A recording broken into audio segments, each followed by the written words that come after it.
This is a poison bow CoC DD Pathfinder, and is sort of the mapping-oriented spiritual successor to that poison cremation league starter I threw out. It is not as strong as an endgame setup for that build, which would run like Original Sin and still be cremation, but have like 300k max hit.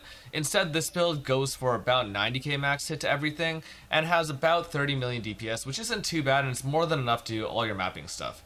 Pathfinder Prolift makes this really great to play, and I think the bow setup is not too bad. Even though I don't have shield charge, I still got about 180 movement speed, so this is really smooth.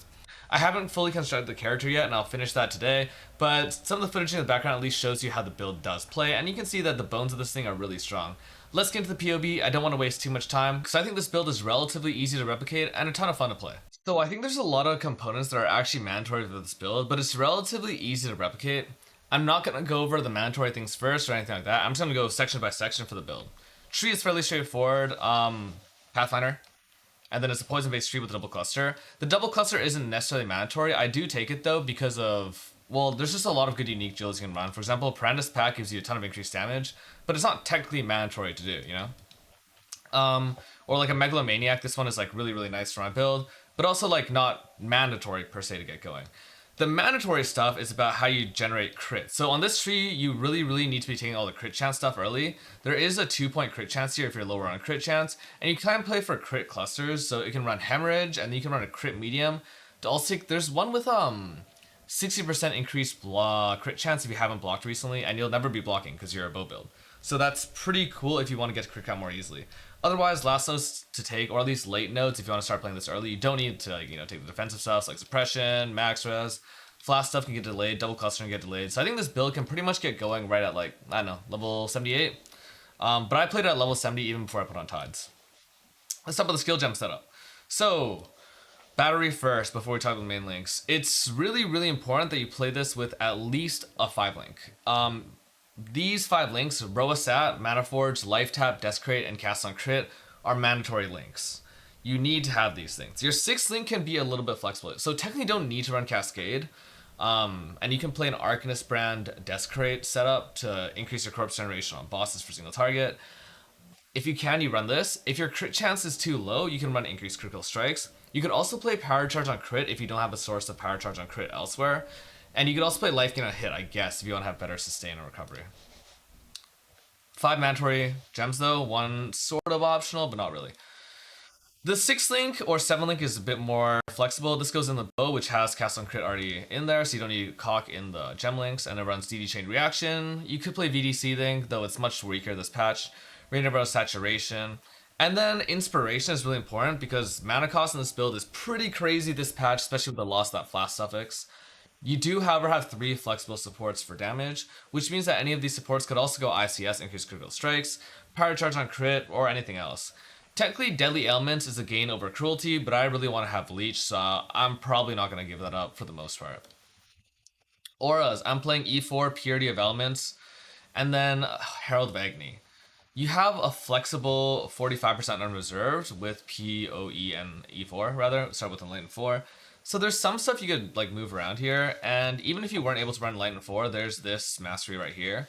So some flexibility there. I go for Haste when I'm mapping, and I go for Malevolence when I'm bossing. I also go for Grace sometimes, but the reason I'm not playing Grace generally is because I'm running Big Boom Expedition, and it tends to get that monster hits can't be evaded mod really, really often. So Grace basically does nothing for me defensively.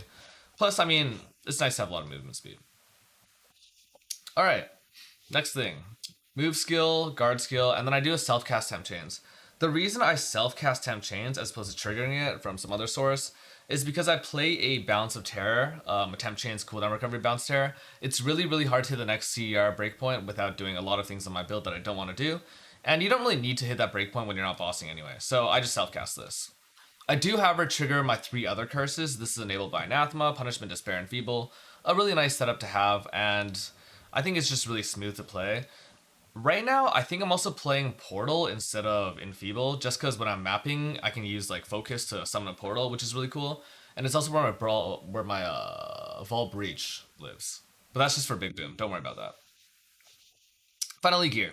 CoC Bow. This thing I crafted using Deft Fossil single resonator spam. I don't know how hard this is to make. So on Craft of Exile, it's basically like really, really, really hard to do if you want the 3 affixes of crit chance, Power Charge on crit, and cast on crit.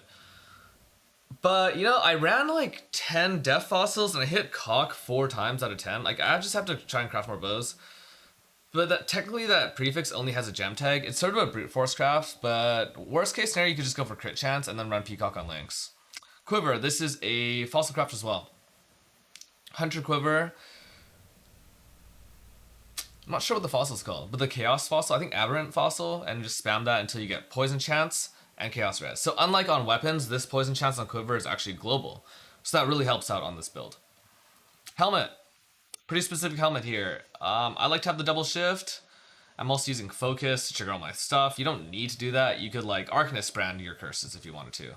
In fact, I probably should be doing that if I wasn't so lazy and want to do some jank stuff, but yeah, that's not really mandatory. However, the accuracy I think is really great to get here, and so is the suppression on life.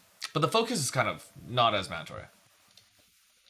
In fact, I'm kind of wondering why I'm doing this. Anyway, it doesn't matter. Lightning Coil, max res, probably the best for this particular setup right now, because I do hit 90. Volkir's attack crit, these are fairly cheap to get. I mean, Volks aren't super common, but no one really wants this corruption anyway.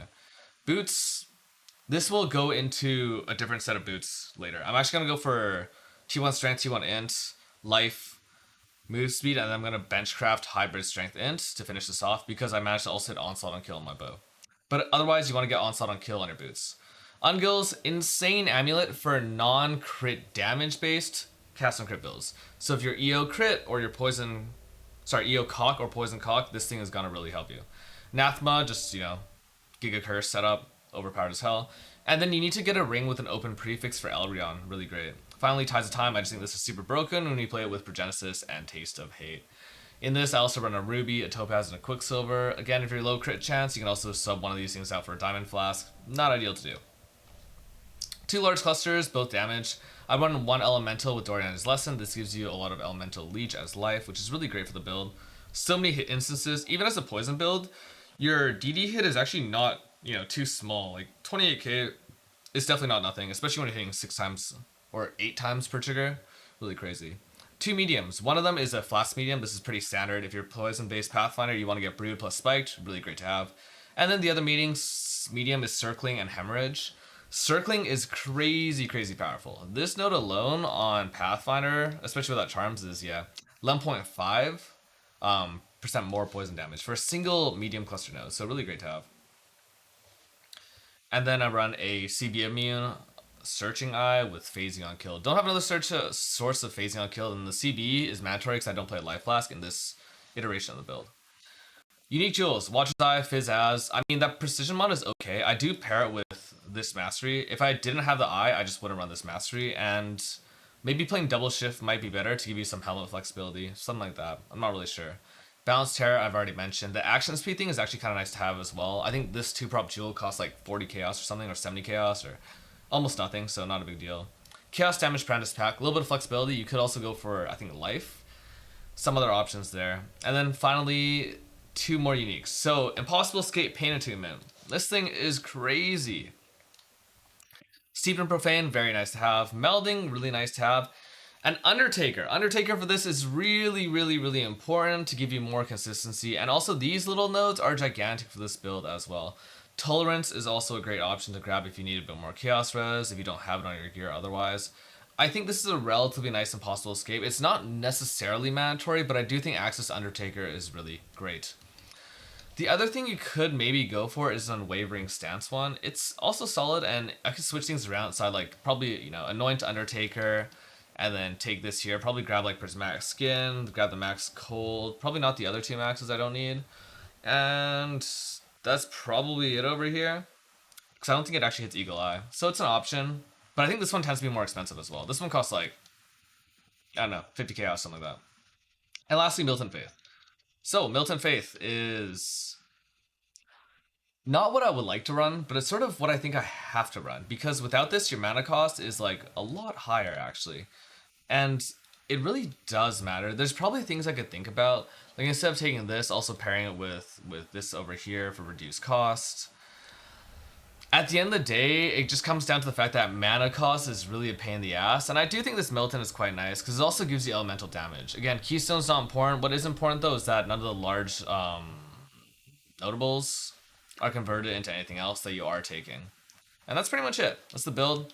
Poison CoC DD. Gonna play this out for probably a while. I'll probably hit 100 with this, and then I'll swap back into the old build I was playing before, try to set that up for Valdos, and see what's good in the end.